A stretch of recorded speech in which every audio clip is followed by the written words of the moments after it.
Hello my dear students, welcome to talking text books leaving no child behind. और आज का दिन है ओलंपियाड लेवल क्वेश्चंस के लिए। सो हम लोग आज वही करने वाले हैं, ठीक है। हमने अगर लास्ट लेक्चर में तो क्या किया था, रिवाइज किया था कि भाई पूरा चैप्टर हमें आ जाना चाहिए, ठीक है। अब हम क्या करेंगे, जो नॉलेज हमने ली थी उसी को ही हम जो है टेस्ट करेंगे कि क्या हमें याद है या नहीं, या फिर हम सही से कर पा रहे हैं क्वेश्चंस या नहीं, ठीक है। So this lecture would be based on the questions only. We are doing just questions only, right. And you all know कि ये जो क्वेश्चंस हम प्रैक्टिस करेंगे तो उससे हमें पता चलेगा कि जो कुछ भी हमने सीखा है क्या हम उसे अप्लाई कर पा रहे हैं या फिर नहीं अप्लाई कर पा रहे हैं, ये चीज़ हमें क्लियर हो जाएगी, ठीक है। And you all know that कि हम लोग जो प्रिपेयर करते हैं वो हम स्कूल एग्जामिनेशंस के साथ साथ ओलंपियाड लेवल की भी तैयारी करते हैं। That is the main goal, ठीक है। हम लोग स्कूल के साथ साथ ओलंपियाड लेवल की भी तैयारी करती हैं और इसकी वजह से जो भी टॉपिक हम पढ़ते हैं वो दोनों के लिए इंपॉर्टेंट होता है, ठीक है। So that is our main goal. उसके अलावा हम NTSC, NSCGS, PRMO भी कवर अप करते हैं along with the school examinations of 6 to 10 classes. Alright, that is our main goal. Alright, अब देखो कि आपको अगर DBPs एंड स्टडी मटेरियल्स अगर आपको चाहिए होती हैं, अगर do you need them and if you want to have them then definitely you can join our telegram channel TTB07 over there। so क्या करना होगा आपको, टेलीग्राम के सर्च बॉक्स में TTB07 लिखना होगा, ठीक है। जैसे ही आप TTB07 लिखोगे वहाँ पर हमारे 7th क्लास का टेलीग्राम चैनल आपके सामने आ जाएगा। You join it and get all the access to the DPPs and study material along with the notifications of the upcoming topics और the lectures, right. That is the main thing, ठीक है। चलो, अभी आप ये जो टीम देख रहे हो ना आपकी स्क्रीन पर, that is the team which is going to help you a lot in the journey of your examinations, right. हम लोग बहुत मेहनत कर रहे हैं कि आपकी जर्नी को बहुत ही आसान बनाई जा सके। सारे कंसेप्ट जो भी आपको पढ़ने हैं उन्हें अच्छे से हम आपको बताते हैं, बहुत ही ईजी मैनर में आपको बताते हैं। क्वालिटी कंटेंट हम आपके लिए लेकर आते हैं ताकि आप लोग जो एग्जामिनेशन है उन्हें क्रैक कर सको, either the school examination or the Olympiad। So basically what we are doing here, we are preparing you for the examination। So if you are watching these lectures, that means you are totally serious about your studies and you want to get a good rank, right? So if you are very much serious, study with us, stick with us, and you can definitely also get access to our packages also, right? I will be telling them to you, right? अभी मैं तुम्हें वही बताती हूँ what it can be। Now see, what you need to do is to write this, ठीक है। ये जो वेबसाइट है that is important for you. You have to go on this website www.talkingtextbooks.in, ठीक है। इस वेबसाइट पे आप जाएंगे, you will be getting 2 type of packages. One is the full package, second one is the test series. So basically what you need to do is to get this full package और the test series to you. Full packages के अंदर you will be getting the study material, you will be getting the live classes और the recorded classes, right. You will be getting the homework submission feature, you will be getting the by weekly quizzes और the periodic test papers. ये सब चीज़ें तुम्हें मिलने वाली हैं, और राइट, अगर आप फुल पैकेज को चूज़ करते तो, है ना। और जो ये है टेस्ट सीरीज, उसके अंदर पूरा टेस्टिंग सिस्टम होगा। तो that means you will be getting the by weekly quizzes, periodic test papers, also you will be getting what, you will be getting the live classes, right. तो basically lecture देख सकते हैं आप लोग, quiz attempt कर सकते हैं, periodic test paper दे सकते हैं in the what, in as you can say in the test series, right. तो अगर आपको कोई क्वेरी होती है तो I am giving you a number, you can call us on that number and all your queries will be resolved over there. So the number is 919549041111, ठीक है। So you can call us on this number and all your queries will be resolved कि भाई ये जो packages हैं how they are going to help you a lot and all, ठीक है। ये सब बातें तुम्हें क्लियर कर देंगे, that is the main thing, right. आपके सारे डाउट्स क्लियर हो जाने चाहिए। And I'm giving you a code. If you are interested in buying these packages, you can definitely write that code CY Live, ठीक है। So if you use this code CY Live, then you will be getting a 30% discount and that is very much beneficial for you, right? तो चलो promise कर लो अभी फटाफट से। Promise yourself that you will be watching the whole lecture, you will be making proper notes of everything, that is what I am going to tell you, right. And revising on the daily basis, revision करना तो बहुत ज़रूरी होता है, right. चलो, तो हमारा जो ये लेक्चर है that is of questions, we are doing some olympiad level question. So the question 1 is on your screen, do it right now. इस क्वेश्चन में सोचो कि यहाँ पे क्या पूछा गया है, what is the thing you are going to get, ठीक है। अब देखो We can distinguish a shrill sound from a flat sound by its amplitude, loudness, pitch, none of the above. So these are the four option you get. And आपको question बता रहा है कि जो श्रिल वॉइस होती है, ठीक है, श्रिल वॉइस और जो फ्लैट साउंड होती है, या मतलब श्रिल साउंड, फ्लैट साउंड, इन दोनों में कैसे आप पता कर पाएंगे? तो ऐसा क्या आपको पता होना चाहिए, ऐसा क्या फीचर, कैरेक्टरिस्टिक आपको पता होना चाहिए जिसकी हेल्प से आप ये बता पाओ कि भाई ये है श्रिल साउंड और ये है फ्लैट साउंड? ऐसी क्या चीज़ होती है श्रिल और फ्लैट में, क्या डिफरेंस होता है जिससे आप पता कर पाओ these two are the different sounds? Tell me what that is. I told you on in the characteristics of sound. Characteristics of sound में मैंने तुम्हें इस बारे में बताया था, shrill sound, hoarse sound. I told you that, right? So tell me what is the correct option for you.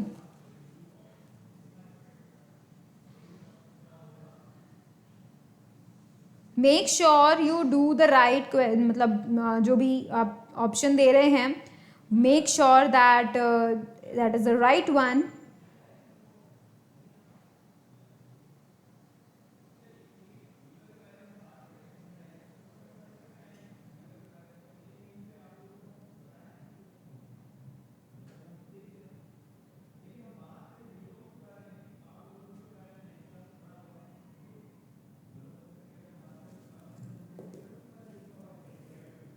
सो देखो, मैं आपको बताती हूँ first of all shrill sound क्या होती है. श्रिल साउंड मतलब बहुत ही एक पतली आवाज़ होती है, ठीक है. और जो पतली आवाज़ होती है, ठीक है, जैसे कि जब हम चिल्लाते हैं तो उस वक्त जो हमारी आवाज़ होती है that is the shrill sound, ठीक है.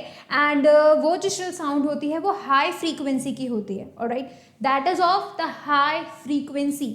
तो whenever you talk about the shrill sound you talk about high frequency, ठीक है, you talk about high frequency. And the hoarse sound I told you, hoarse sound का मतलब होता है ऐसी साउंड जो कि लो फ्रीक्वेंसी वाली होती है, ठीक है. So that is of the low frequency. And उसको हम क्या बोलते हैं? फ्लैट साउंड भी बोलते हैं. इसको हम क्या बोल देते हैं? Low frequency sound is the flat sound, ठीक है. सो आप देखो, आपको श्रिल साउंड और फ्लैट साउंड के दोनों के बीच में अगर डिफरेंस जानना होगा, सो आप ऐसी कौन सी क्वांटिटी को यूज़ कर रहे हो, ऐसा क्या कंपोनेंट या क्या कैरेक्टरिस्टिक ऑफ साउंड को आप यूज़ कर रहे हो?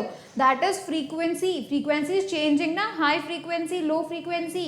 दैट्स वाई आप श्रिल वॉइस को अगर फ्लैट साउंड से तुम अगर डिफ्रेंशिएट करना चाहते हो तो there is a difference of frequency, alright. And that's why what is going to right we are C, because pitch is the thing which is gives us the sensation of frequency. Frequency ज़्यादा है या कम है तुम्हें कैसे पता चलेगा? Pitch, ठीक है. फ्रीक्वेंसी और पिच आपस में कनेक्टेड होते हैं. पिच को हम ऐसा बोलते हैं that is the thing which get sensation of the frequency, ठीक है. So low pitch, high pitch totally related to the frequency, and this is the characteristic pitch which is going to help you in distinguishing between the shrill voice and the flat voice और the horse sound, ठीक है. चलो, तो अभी हम चलते हैं question number 2 की तरफ.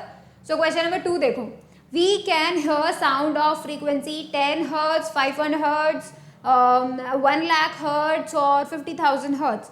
टेल मी कौन सी, इन चारों में से कौन सी फ्रीक्वेंसी को हम लोग सुन पाते हैं, ठीक है, कौन सी फ्रीक्वेंसी को हम लोग सुन पाते हैं? That is what you are going to talk, ठीक है. फटाफट से बताओ मुझे कि ऐसी कौन सी फ्रीक्वेंसी है जिसको हम सुन पाते हैं.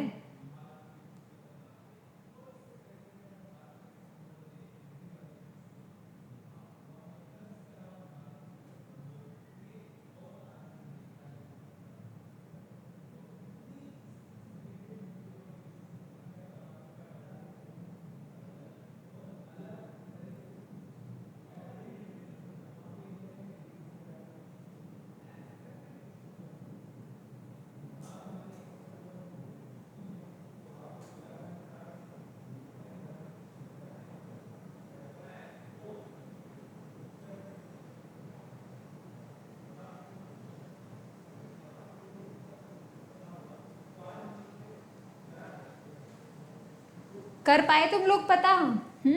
देखो, हम लोग जो फ्रीक्वेंसी सुन पाते हैं that is 20 hertz to 20 kilohertz, ठीक है. तो मतलब हमारी जो ऑडिबल रेंज होती है, एक्चुअली में हमारी जो ऑडिबल रेंज होती है वो कौन सी होती है? 20 हर्ट्ज से लेके 20 किलो हर्ट्ज तक होती है। किलो हर्ट्ज कितना होता है? 1000। सो दैट मीन्स 20 हर्ट्ज से लेके 20,000 हर्ट्ज तक, इन दोनों के बीच में जो भी नंबर आएगा वी कैन हियर दैट, ठीक है, हम उस फ्रीक्वेंसी को सुन सकते हैं। अगर इन दोनों के बीच में वो नंबर आता है तो ओनली, देखो 10, क्या 10 20 और 2000 के बीच में आता है? क्या 10 20 और 2000 के बीच में, 20,000 के बीच में आता है? आता है क्या? नहीं आता है। सो हम 10 हर्ट्ज नहीं सुन सकते, हम 10 हर्ट्ज नहीं सुन सकते, ठीक है। 500 देखो, 500 हर्ट्ज क्या 20 और 20,000 हर्ट्ज के बीच में आता है? क्या ऐसा आता है?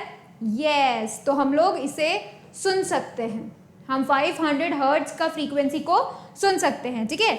अभी देखो 1 लाख हर्ट्ज, क्या हम इसको सुन सकते हैं? क्या वो 20 और 20,000 के बीच में आता है? नहीं आता। 1 लाख तो 20 के भी बाद आता है, राइट, तो वो हम लोग नहीं सुन सकते। वो किस कैटेगरी में आ जाएगा? वो आ जाएगा कौन सी कैटेगरी में? अल्ट्रासोनिक कैटेगरी में आ जाएगा, और हम लोग अल्ट्रासोनिक नहीं सुन सकते, ठीक है। The sound, the frequency which is greater than 20 kilo hertz, 20,000 hertz, जो बड़ा होता है उसे हम क्या बोलते हैं? अल्ट्रासोनिक, ठीक है।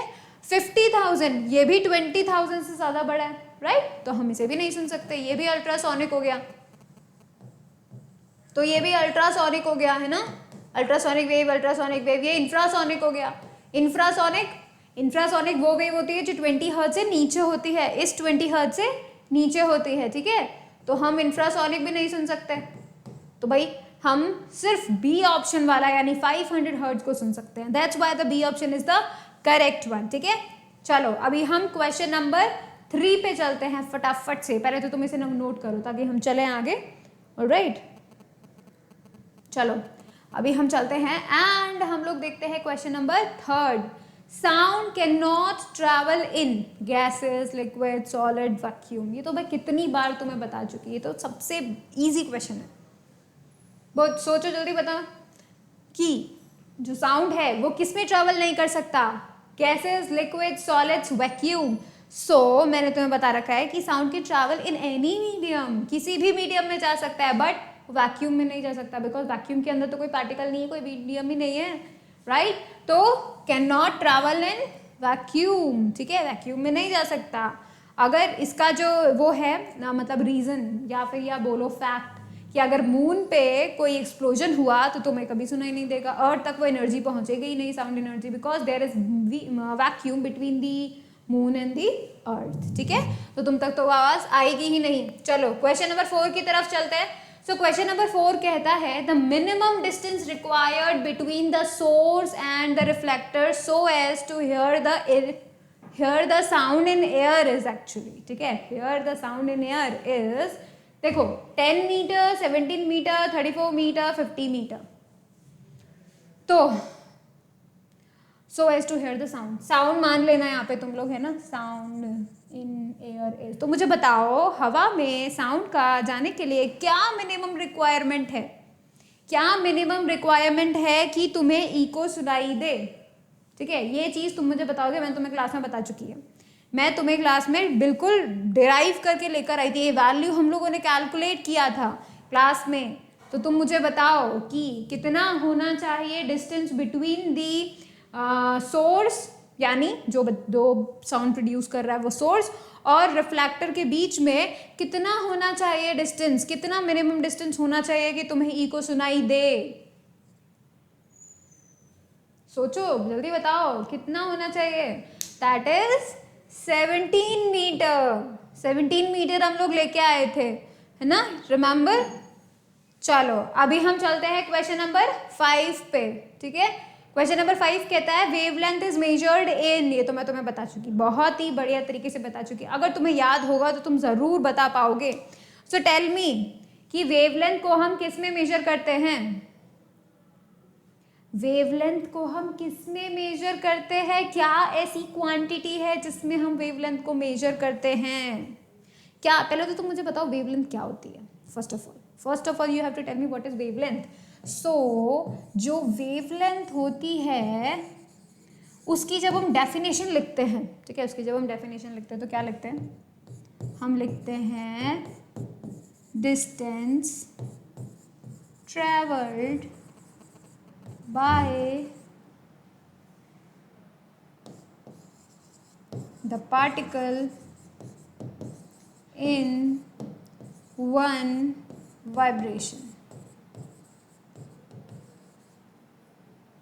is wavelength. ठीक है, तो यहां पे मैंने तुम्हें बताया था, राइट?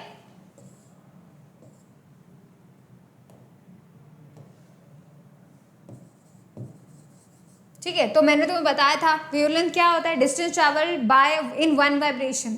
ठीक है, वन वाइब्रेशन के अंदर कितना डिस्टेंस ट्रैवल होता है, that is the wavelength. One wave की length is called wavelength, right? तो तुम मुझे एक बात बताओ कि हम लेंथ की बात कर रहे हैं और लेंथ मतलब डिस्टेंस. डिस्टेंस मतलब उसको हम किस यूनिट में नापते हैं, कौन क्या होता है उसका ऐसा यूनिट, मीटर. तो तुम मुझे बताओ क्या हम उसको केजी में नाप सकते हैं? केजी तो मास की यूनिट होती है. नहीं. क्या हम उसे सेकेंड में नाप सकते हैं? सेकेंड तो किसकी यूनिट होती है, टाइम की यूनिट होती है. तो बिल्कुल भी नहीं. लीटर में नाप सकते हैं? लीटर किसकी होती है, वॉल्यूम की होती है. नहीं. तो एक ही बचा कौन, metre. So we can measure the wavelength in metre only because it is the length, it is the distance. ठीक है, so that's why we can measure the wavelength in metre only. ठीक है, चलो अभी हम क्वेश्चन नंबर 6 पे चलते हैं. चलो 6 क्या कहता है, a boy shouts while standing in front of a hill at a distance of 800 metre. The boy hears the echo of his shout after 4.8 second. Find the speed of the sound. तो देखो मैं पहले बोलना चाहूंगी कि तुम फटाफट से इसका छोटा सा रफ डायग्राम अपनी कॉपी में बनाओ. जो भी सिचुएशन तुम्हें समझ में आ रही है, ठीक है, जो भी तुम्हें इस सिचुएशन से समझ में आ रहा है कि भाई क्या बोला जा रहा है, इसको तुम क्या करो, अपनी कॉपी में एक रफ डायग्राम, रफ स्केच बनाओ इसका, इसी सिचुएशन का. तब जाके तुम्हारा जो पूरा ये कैलकुलेशन है ना बहुत ईजी हो जाएगा. ठीक है, सो अभी तुम बनाओ and then I will be making it. पहले तुम्हारी बारी फिर मेरी बारी. ठीक है, जो भी लिखा हुआ है क्वेश्चन के अंदर उसका सिचुएशन का तुम डायग्राम बनाओगे, छोटा सा रफ स्केच. जरूरी नहीं है तुम सुंदर सुंदर डायग्राम बनाओ. ठीक है,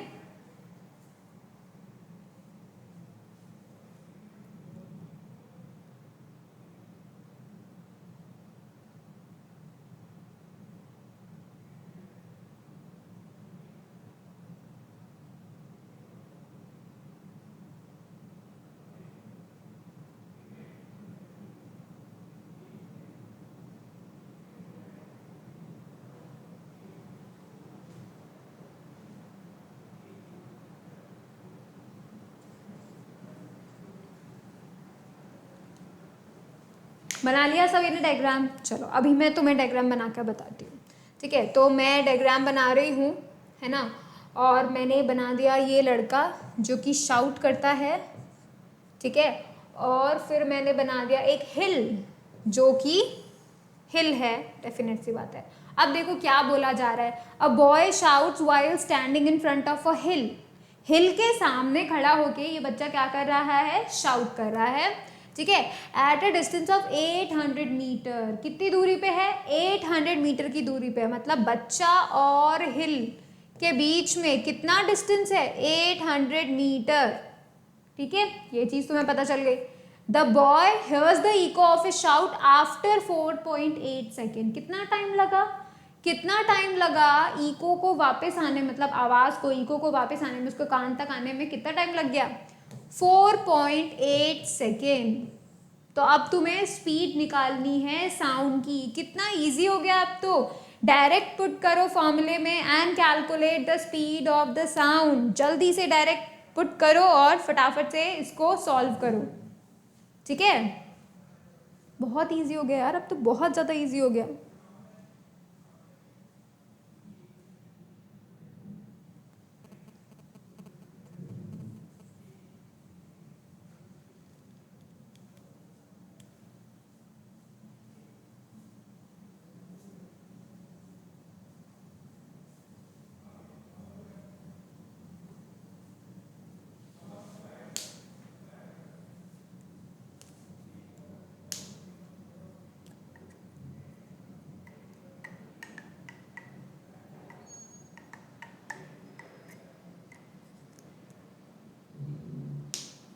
चलो अभी तुम्हारी बारी खत्म, ठीक है। अभी देखो यहाँ पर हमें सिंपली डी का वैल्यू पता है कि नहीं पता है, डिस्टेंस, राइट। तो मतलब बच्चे के बीच में और हिल के बीच में कितना डिस्टेंस है, 800 मीटर, है ना। 800 मीटर डिस्टेंस है। तो ये जो 800 मीटर है, किसका वैल्यू है, डी का वैल्यू है। तो यहाँ पर हमने जो इको का फॉर्मूला देखा था वो क्या देखा था, 2D/T, क्योंकि यहाँ पे क्या बोला जा रहा है, बच्चे ने चिल्लाया, चिल्लाने के बाद साउंड एनर्जी गई, हिल से टकरा के वापस आई, तो उसमें कितना टाइम लग गया, 4.8, ठीक है। और उसके बाद जब ये पूरा दौरान हो रहा था तो साउंड को कितना डिस्टेंस ट्रेवल करना पड़ा, पहले तो लड़के से हिल तक जाएगा 800 मीटर, फिर हिल से वापस बच्चे तक आएगा वापस से 800 मीटर, तो कितना डिस्टेंस हुआ, 800 + 800 यानी ट्वाइस ऑफ द 800, ठीक है। सो हम बस क्या कर रहे हैं, पुट कर देते हैं वैल्यूज को। तो देखो 2 × 800 डिवाइडेड बाय 4.8, सिंपल, ठीक है। तो हम लोग क्या कर देते हैं, फटाफट से कैलकुलेट कर लेते हैं इसे। पॉइंट हटाएंगे, एक ज़ीरो बढ़ाएंगे, ठीक है, कितना हो जाएगा, 24 हो जाएगा। फिर से इसको 2 से कैंसिल करते हैं, 2 4 = 8, 2 12 ठीक है, अगेन 206, अगेन 100 और 3, so it becomes how much, कितना बना ये, अभी बन गया है ये 1000 डिवाइडेड बाय 3, ठीक है। सो सी यहाँ देखो ध्यान से, 3 1 = 3 है ना, 3 टाइम्स हम नहीं 3 हम 10 है ना, तो देखो हम इसे 9 टाइम्स करते हैं, ठीक है। सो 3 3 = 9, 9 हटाएंगे फर्स्ट वाले में से, so it would be 3 3 = 9 again, वापस से एक बच जाएगा, जो एक बचेगा एक और ज़ीरो ले लेंगे, अगैन 3 3 = 9, ठीक है। फिर वापस से एक बच जाएगा, एक वाला ज़ीरो ले लेंगे, अगैन 3 3 = 9, एंड पॉइंट लगाने के बाद भी 3 3 3 3 करके कुछ हमारा कैलकुलेशन बन जाएगा, ठीक है, मीटर पर second. So the speed of sound जो कि कैलकुलेट होने के बाद हमें नजर आई वो कितनी आई, 333.33 मीटर पर सेकेंड, ठीक है। सो हमारा option A would be the correct one, ठीक है। तो इस तरीके से हम इको के क्वेश्चन को सॉल्व कर सकते हैं। तुम्हें बस इतना सा समझना है कि डिस्टेंस कितना है और टाइम कितना है, दैट्स इट, ठीक है। अगर तुम इतना सा बात समझ गए तो इजीली तुम लोग इस क्वेश्चन को कैलकुलेट कर सकते हो, इजीली, ठीक है बच्चों। चलो अभी हम चलते हैं क्वेश्चन नंबर 7 पे, ठीक है। क्वेश्चन नंबर 7 ये रहा आपके सामने। क्वेश्चन नंबर 7 आप सबकी स्क्रीन पे आ चुका है, फटाफट से आप इसको देखो। Sound travels the fastest in liquid, solid, gases, none of these. So tell me, मैंने तुम्हें बता दिया था कि भाई कौन से मीडियम में साउंड सबसे तेज ज़्यादा ट्रैवल करती है, ये मैं तुम्हें बता चुकी हूँ, ठीक है। So sound travels fastest in actually solids, ठीक है। जो मैंने तुम्हें बताया था कि जो स्पीड होती है सॉलिड में साउंड की सबसे ज़्यादा होती है किससे, लिक्विड से, और लिक्विड में साउंड की स्पीड किससे ज़्यादा होती है, एयर से और गैस से, ठीक है। सो देखो सबसे कम साउंड की स्पीड किस में होती है, गैस में होती है, सबसे ज़्यादा साउंड की स्पीड किस में होती है, सॉलिड में होती है। तो अगर इस क्वेश्चन को इस तरीके से पूछा जाता कि साउंड ट्रैवल स्लोएस्ट इन, तो तुम बता सकते थे गैसियस, राइट, गैस वाला जो मीडियम है उसके अंदर सबसे स्लो में ट्रैवल करती है वो, ठीक है।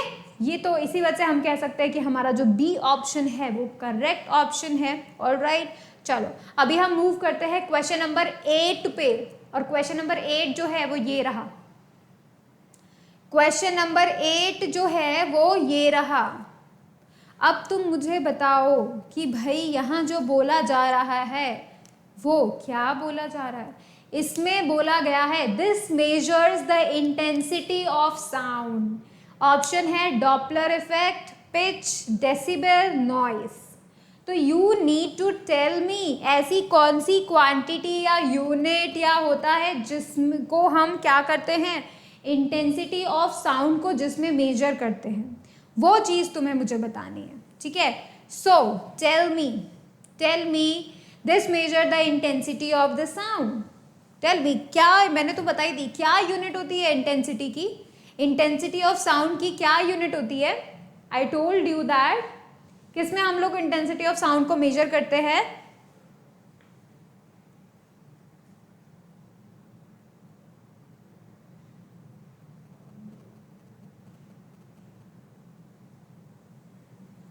बताओ बताओ बताओ। That is what? That is the unit. और वो यूनिट क्या होती है? डेसिबल। आपने लिखा देखा होगा ना, small D capital B, decibel. ये जो डेसिबल होती है ये इंटेंसिटी ऑफ साउंड की यूनिट होती है। हालांकि जो मैंने तुम्हें बताया था जूल पर सेकेंड पर मीटर स्क्वायर वो भी होती है और डेसिबल भी होती है, ठीक है। और जब हम क्लास में कहते हैं ना पिन ड्रॉप साइलेंस होना चाहिए, जब हम क्लास में कहते हैं पिन ड्रॉप साइलेंस होना चाहिए, तो ये जो पिन ड्रॉप साइलेंस होता है इसका 0 डेसिबल होता है, ठीक है। सो बेसिकली ये जो डेसिबल है वो क्या करता है? वो एक्चुअली में इंटेंसिटी का यूनिट है, ठीक है। तो जब कभी भी इंटेंसिटी ऑफ साउंड हम लोग मेजर करते हैं तो हम डेसिबल्स में करते हैं, ऑलराइट। चलो अभी मैं आपको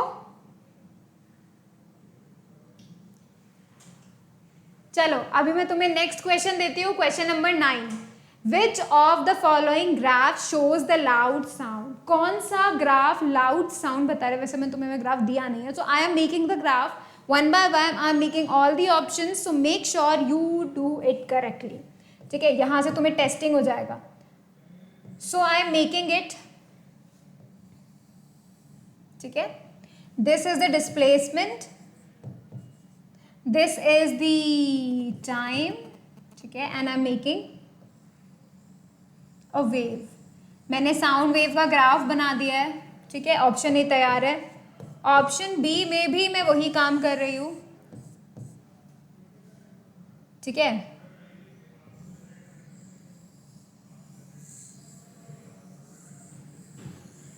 ठीक है, ऑप्शन सी भी मैं बना देती हूं तुम लोग के लिए।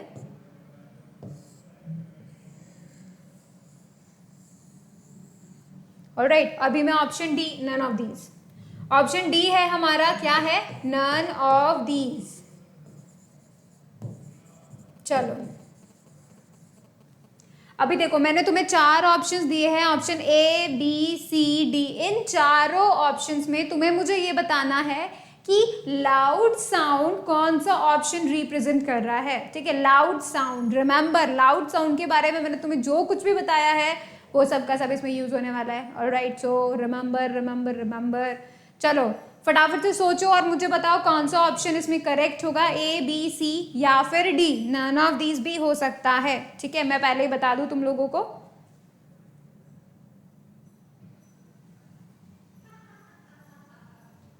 ठीक है।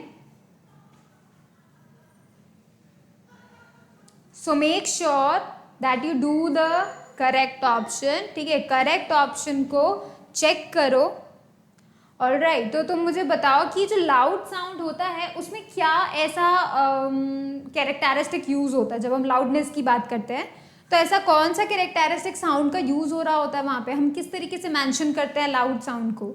आई टोल्ड यू, लाउड साउंड जो होती है वो दूर तक सुनाई में आती है। बोला था मैंने, राइट? मैंने तुम्हें बोला था दूर तक सुनाई में आती है लाउड साउंड, ठीक है। तो रीजन इज व्हाट, कि उसके पास क्या होती है? ज्यादा एनर्जी होती है, राइट। ज्यादा एनर्जी होने के चक्कर में क्या होता है? एम्पलीट्यूड ज्यादा होता है, ठीक है। अब क्योंकि एम्पलीट्यूड ज्यादा होता है तो इस वजह से वी कैन सी,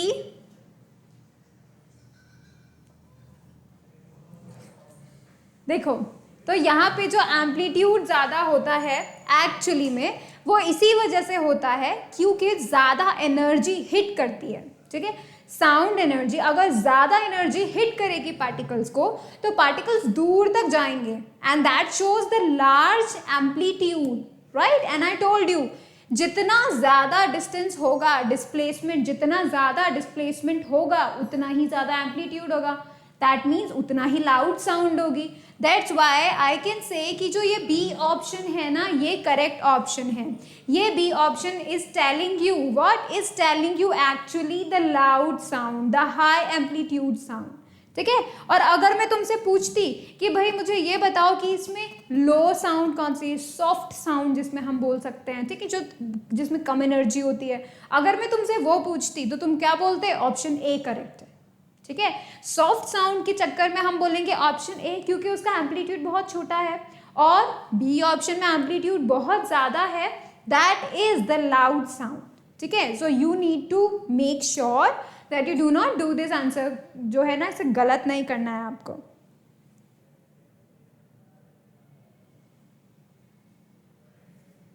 चलो अभी हम लोगों ने बी ऑप्शन तो करेक्ट कर दिया है, ठीक है। अब हम नेक्स्ट क्वेश्चन की तरफ चलते हैं, क्वेश्चन नंबर 10। तो क्वेश्चन नंबर 10 ये रहा, all right, this is the property of sound, it varies in frequency and intensity. Tell me that. Frequency और इंटेंसिटी में वैरी करता है, this is the property of sound, ठीक है। और हमें ये बताना है कि फ्रीक्वेंसी और इंटेंसिटी पे वैरी करता है। All right, you need to do what, you need to just get up your minds and tell me the correct answer, ठीक है। Tell me the correct answer. All right, this is the property of sound, it varies in frequency and intensity. So tell me, first of all, मैं तुम्हें eliminate करना सिखाती हूँ। Options को eliminate कैसे करते हैं? ऑप्शंस को एलिमिनेट करने के लिए देखो यहाँ पे प्रॉपर्टी ऑफ साउंड बोल दिया गया है, इनमें से कौन सा प्रॉपर्टी है? डेसिबल तो यूनिट है, कैंसिल कर दो उसे, ऑप्शन ए तो कैंसिल हो गया। नॉइज एक फीचर है, ठीक है, music and then noise, right, so it is also cancel. तो बच्चे हमारे पास सिर्फ दो ऑप्शन, इन दोनों ऑप्शन में से तुम्हें चूज करना है, ठीक है। तो इन दोनों में ऑप्शन में से चूज करके बताओ।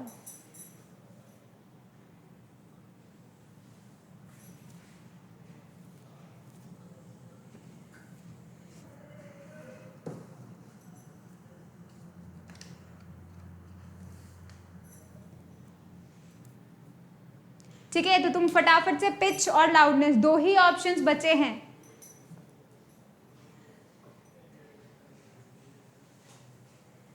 इन दोनों ही ऑप्शंस में से तुम बता सकते हो। पहले मुझे बताओ कि पिच किस पे डिपेंड करती है।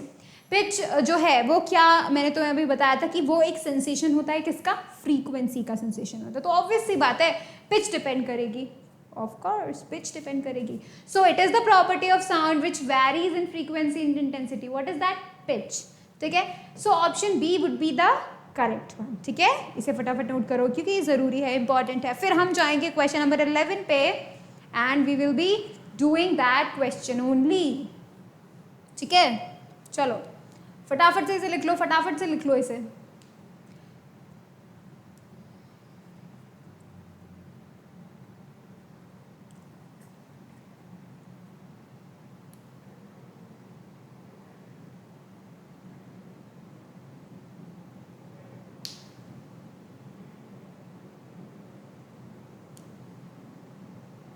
चलो हो गया ना। अभी हम क्वेश्चन नंबर 11 पे चलते हैं। सो क्वेश्चन नंबर 11 जो है वो ये रहा तुम्हारे सामने, this is the level eight which sound is heard. This is the level eight which sound is heard, सुनाई देती है। कौन से लेवल पे सुनाई देती है? Tell me. And that level what is that? That is actually में डेसिबल, ठीक है। डेसिबल इज द लेवल जिसको हम देख सकते हैं, सुन सकते हैं, ठीक है। सो डेसिबल जो होता है जिसके ऊपर हमें क्या होता है? साउंड सुनाई देती है, ठीक है। Basically that is it is that level which is sound is heard. So इसके बाद हम चल रहे हैं क्वेश्चन नंबर 12 पे, ठीक है। Tell me what is that? An audible wave is also referred to as a mechanical wave, longitudinal wave, transverse wave, transverse wave. ये चारों ऑप्शंस हैं, है ना। तो तुम्हें मुझे बताना है कि हमारे जो ऑडिबल वेव होती है उसको दूसरे और क्या नाम बोलते हैं, या फिर उसको किस तरीके से रेफर करते हैं, या फिर उसका क्या नेचर होता है, तुम वो बता सकते हो, ठीक है। So you can definitely tell me that कि भाई एक ऑडिबल वेव जो होती है, ठीक है, एक ऑडिबल वेव जो होती है वो एक्चुअली में उसको हम क्या अलग बोलते हैं, है ना। या तो हम उसे मैकेनिकल वेव बोल सकते हैं, लेकिन मैं तुम्हें पहले ही बता दूं कि जो मैकेनिकल वेव होती है, देखो जो मैकेनिकल वेव होती है ना, है ना, ये 2 टाइप्स की होती है। ठीक है, या फिर ये जो मैकेनिकल वेव है ये दो तरीके की हो सकती है। एक क्या होती है, लॉन्गिट्यूडिनल, ठीक है, एक क्या होती है, ट्रांसवर्स। ठीक है, तो मैंने तुम्हें बता दिया, हिंट भी दे दिया मैंने तुम्हें कि देखो मैकेनिकल वेव जो होती है वो लॉन्गिट्यूडनल और ट्रांसवर्स दोनों हो सकती है। ठीक है, मैंने तुम्हें हिंट दे दिया है। Now it's your turn to find the correct answer of this question. ठीक है, फटाफट से तुम मुझे इसका एक आंसर दे दो, मैंने तुम्हें हिंट दे दिया है।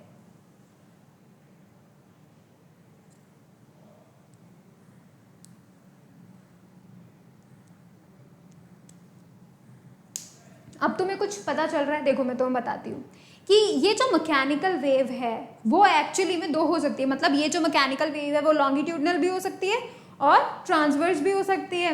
ठीक है, अब तुम मुझे बताओ कि अगर मैं ऑडिबल वेव को मैकेनिकल वेव बोलूँ तो मतलब ऑडिबल वेव को, मतलब साउंड वेव को मैं बोल रही हूँ कि वो लॉन्गिट्यूडनल भी हो सकती है, ट्रांसवर्स भी हो सकती है। बल्कि हमें ये बात पता है कि वो तो ट्रांसवर्स नहीं होती। साउंड वेव जो होती है, साउंड वेव जिसे हमने बोला है ऑडिबल वेव, वो कैसी होती है, लॉन्गिट्यूडिनल होती है। ठीक है, क्योंकि वो लॉन्गिट्यूडिनल होती है इसलिए हमारा बी ऑप्शन तो करेक्ट हो जाएगा। ठीक है, और क्योंकि वो ट्रांसवर्स नहीं होती तो डी करेक्ट जो है इनकरेक्ट, और ट्रेवर्स वेव भी इनकरेक्ट हो जाएगा। बचा मैकेनिकल। ये जो मैकेनिकल वेव है एक्चुअली में वो लॉन्गिट्यूडनल भी हो सकता है, ट्रांसवर्स भी हो सकता है, बिल्कुल हो सकता है, बट हम मैकेनिकल वेव नहीं बोलेंगे क्योंकि वो ट्रांसफर भी होता है। बल्कि हमारी जो वेव होती है, जो साउंड वेव होती है, वो तो ट्रांसफर नहीं होती, इसलिए हम लोग सिर्फ ऑप्शन ए जो है वो बोलेंगे। ठीक है, सो देखो बच्चों, हम लोगों ने जो भी क्वेश्चंस किए हैं आज, ठीक है, हम लोगों ने जो भी क्वेश्चंस किए हैं आज, वो सारे के सारे क्वेश्चन तुम्हें इजी लगे हो सकते हैं, हार्ड लगे हो सकते हैं। ठीक है, सो मेन मकसद क्या था इस पूरी एक्सरसाइज को लेके आने का, वो यही कि आपको पता चले कि इस तरीके के क्वेश्चंस ओलंपियाड्स में पूछे जाते हैं। They are the level on which you need to study. ठीक है, तुम्हें क्वेश्चंस प्रैक्टिस करना होगा। ठीक है, तुम्हें और ज़्यादा से ज़्यादा थ्योरी पढ़ना होगा। ठीक है, अंडरस्टैंड करना होगा। सो make sure you do understand all the theories. ठीक है, तो तुम्हें क्या करना है, अब तुम्हें साउंड चैप्टर का पूरा होमवर्क फिनिश करना है। ठीक है, पूरा साउंड चैप्टर का एक्सरसाइज 1, एक्सरसाइज 2, एक्सरसाइज 3 पूरा फिनिश करना है, वो फिर सबमिट करना है। ऑलराइट, और make sure that you do all the questions. ठीक है, उसके अलावा मैं तुम्हें एक बात बताती हूँ, that what you need to do is you need to actually, आपको क्या करना पड़ेगा कि जो भी आप चीज़ें पढ़ते हो, क्योंकि देखो हमने अभी तक 5 चैप्टर्स स्टडी कर लिए हैं, राइट। ये जो 5 चैप्टर्स हम लोगों ने स्टडी किए हैं एक्चुअली में पूरे के पूरे 5 हो गए, राइट। एंड आपको अब क्या करना है, क्योंकि एक सब बर्डन आपकी तरफ फील होगा। अब जब हम 6 चैप्टर जब पढ़ाई करेंगे 6 चैप्टर की, तो 6 चैप्टर जो हम स्टार्ट करेंगे एक्चुअली में, उसके साथ ही साथ आपको पीछे के जो 5 चैप्टर है उन सभी को रिवाइज करना होगा। ठीक है, ये जो 5 चैप्टर है आपको मेक श्योर करना होगा कि इन 5 ही चैप्टर में आपको अच्छे से सारे क्वेश्चंस आते हों। ठीक है, सो मेक श्योर आप बार बार उनको रिवाइज करें, रिपीट करें, क्वेश्चन ज़्यादा से ज़्यादा सॉल्व करें। कोई भी डाउट हो तो आप पूछ सकते हैं, कोई दिक्कत नहीं है। ठीक है, and make sure that you do that daily. देखो, अगर आप डेली रिवाइज करोगे, डेली स्टडी करोगे, भले ही थोड़े टाइम के लिए करो, ठीक है, मतलब आप ऐसा कर सकते हो कि आपने घर में होम के लिए, स्टडी के लिए सिर्फ 2 आवर्स डिसाइड किए, बट वो जो 2 आवर्स आप डिसाइड कर रहे हो दैट शुड बी कंसिस्टेंट। ठीक है, मतलब वो जो 2 आवर्स आप दे रहे हो वो 2 आवर्स आपको डेली देना है। ठीक है, ऐसा नहीं है कि तुम 4-5 घंटे 16-17 घंटे पढ़ो, इतना मत पढ़ो, बट कंसिस्टेंसी लाओ। कंसिस्टेंसी का मतलब आपको रोज़ाना करना ही करना है, आपको पढ़ना ही पढ़ना है। क्वेश्चन अगर आपको आपने डिसाइड कर लिया कि मुझे रोज़ 2 क्वेश्चन सॉल्व करने हैं, तो करने ही हैं वो 2 क्वेश्चन सॉल्व। कंसिस्टेंसी बहुत ज़रूरी होती है ना। आपने देखा होगा धीरे धीरे ग्रो करते करते एक छोटा सा पौधा पेड़ बन जाता है, राइट, क्योंकि वो कंसिस्टेंटली ग्रो कर रहा होता है। ऐसा नहीं होता आज मैं ग्रो करने का मूड नहीं है तो आज मैं ग्रो नहीं करूँगा, ऐसा नहीं होता है। कंसिस्टेंटली वो ग्रो करता है तभी वो एक बहुत बड़ा पेड़ बनता है। ठीक है, सो वो हमें भी करना है। कैसे करना है, हमें रोज़ाना थोड़ा थोड़ा स्टडी करना है। अगर हम रोज़ाना थोड़ा थोड़ा स्टडी करेंगे, कंसिस्टेंटली स्टडी करेंगे, तो फिर हमारी जो नॉलेज है वो इंक्रीज़ होगी। ठीक है।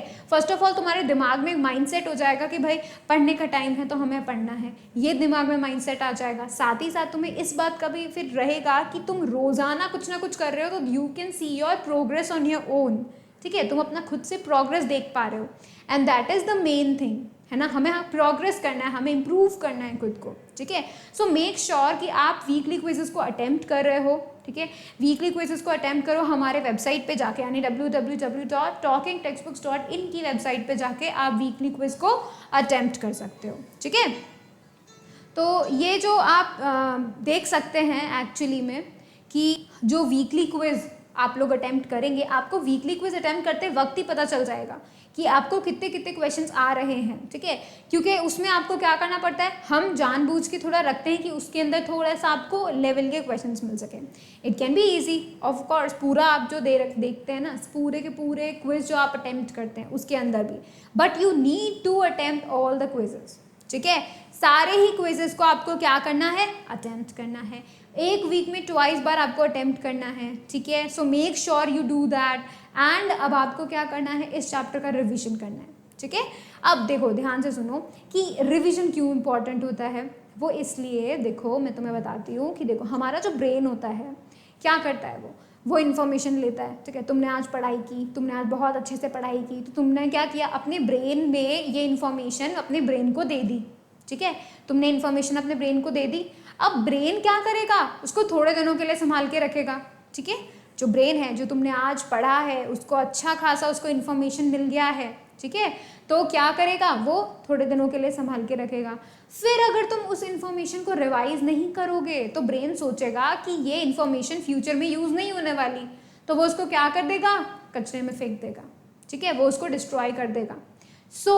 अगर आपको चाहिए कि वो आपको फ्यूचर में हेल्प आएगी, ठीक है, अगर आपको चाहिए आपका ब्रेन आपको हेल्प करे इन्फॉर्मेशन को याद करने में, रिमेंबर करने में, क्योंकि फ्यूचर में हम लोग को तो ज़रूरत पड़ेगी इन्फॉर्मेशन की, राइट।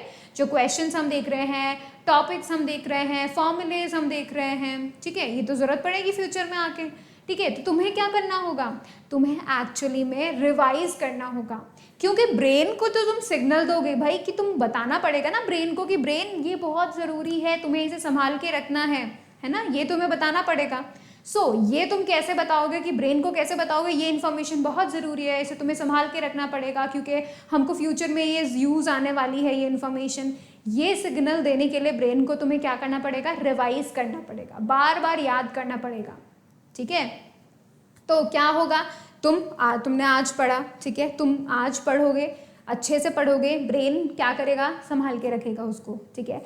फिर तुम अगले दिन आफ्टर 24 आवर्स फर्स्ट रिवीजन करोगे इसका, ठीक है। जो आज पढ़ा उसका रिवीजन 24 आवर्स के बाद होना चाहिए, है ना। तो ब्रेन को लगेगा अरे ये तो वापस पढ़ रहा है, तो वो क्या करेगा, उसको थोड़ा सा संभाल के रखेगा कि 2-3 दिन काम आ सकता है ना। उसके बाद क्या करोगे, तुम अपना नेक्स्ट रिवीजन आफ्टर 3 डेज करोगे, ठीक है। 24 आवर्स का फर्स्ट रिवीजन, फिर सेकेंड रिवीजन आफ्टर 3 डेज करने वाले हो, ठीक है। 3 डेज पे जब ब्रेन उसको हल्का हल्का थोड़ा वो भूलने लगा होगा, तब तुम उसे वापस से याद दिला दोगे कि ये चीज़ हमने पढ़ी थी, तो उसको वापस से रिमेंबर हो जाएगा, है ना। तो उसको थोड़ा स्ट्रांगली उसको रखेगा, है ना। उसके बाद जब तुम अपना एक और रिवीजन करोगे after 7 days, actually not the week, after whole week 7 days, right, तब आप वापस से रिवीजन करोगे, that would be what, your third revision. तब आप रिवीजन करोगे, तब ब्रेन समझ जाएगा कि भाई ये इन्फॉर्मेशन इंपॉर्टेंट है, बार बार पढ़ा जा रहा है, बार बार ये इन्फॉर्मेशन दिमाग में आ रही है, मतलब ये चीज़ ज़रूरी है और फ्यूचर में चाहिए ही चाहिए, ठीक है। तब जाके ब्रेन उसको तुम्हारे दिमाग में सिक्योर कर देगा, और फिर जब तुम एग्जाम टाइम में एक्चुअली में तुम्हें जब इन्फॉर्मेशन चाहिए होगी, तब ब्रेन तुम्हें दे देगा, ठीक है। तो मेक श्योर तुमको क्या करना है, मेक श्योर दैट तुम अपने ब्रेन को ये सिग्नल दे रहे हो, ब्रेन ये चीज़ इन्फॉर्मेशन ज़रूरी है, क्योंकि देखो तुम रोज़ खाना खाते हो, right, but after 2 days we forget कि हमने लंच में क्या खाया था। 2 दिन बाद हम लोग भूल जाते हैं कि हमने 2 दिन पहले लंच में क्या खाया था, क्योंकि ब्रेन ये बात जानता है that information is not necessary, तो ब्रेन उसे हटा देता है, डिस्ट्रॉय कर देता है, ठीक है। बट अगर तुम ब्रेन को बार बार याद दिलाओगे, कि बार बार उसके सामने ये चीज़ लाओगे, ये फॉर्मूला, ये डेफिनेशन, इस प्रोसेस को ये कहते हैं इको रिफ्लेक्शन ऑफ लाइट, ऐसे करके तुमने जो भी चीज़ उसको तुम इनपुट दोगे, ब्रेन उसे देखेगा कि अरे आज भी ये चीज़ इन्फॉर्मेशन मिल रही है, फिर 24 घंटे बाद भी वही इन्फॉर्मेशन आपको मिल रही है, फिर 3 डेज़ के बाद भी वही इन्फॉर्मेशन मिल रही है, 7 डेज़ के बाद भी वही इन्फॉर्मेशन मिल रही है, तो ब्रेन भी सोचेगा, ये चीज़ सोचेगा कि भाई ये तो ज़रूरी इन्फॉर्मेशन है क्योंकि बार बार मिल रही है, राइट। तो वो क्या करेगा, उसे फिर परमानेंट मेमोरी में फिर शिफ्ट कर देगा, ठीक है। तो तुम्हें क्या करना है, तुम्हें अपने ब्रेन को सिग्नल देना है, ब्रेन को बताना है दैट दिस इज़ इम्पॉर्टेंट, ये मेरे एग्जाम में हेल्प करेगा, मुझे इसे रिमेंबर करना है, मेरे दिमाग में हमेशा होना चाहिए, ठीक है। तब जाके ब्रेन क्या करेगा, उस इन्फॉर्मेशन को रखेगा साइड में बिल्कुल अच्छे से फिक्स करके, ताकि जब कभी भी तुम्हें ज़रूरत हो तुम उस इन्फॉर्मेशन को ले सकते हो, यूज़ कर सकते हो अकॉर्डिंग टू योर विल, ठीक है। सो मेक श्योर तुम ब्रेन को सिग्नल भेज रहे हो that it is important, you are going to study a lot, and वो जो स्टडी तुम कर रहे हो उसे रिवाइज करो 4 times revision, and that would be all, it would be set for life, ठीक है, जिंदगी भर के लिए वो वहीं सेट हो जाएगा।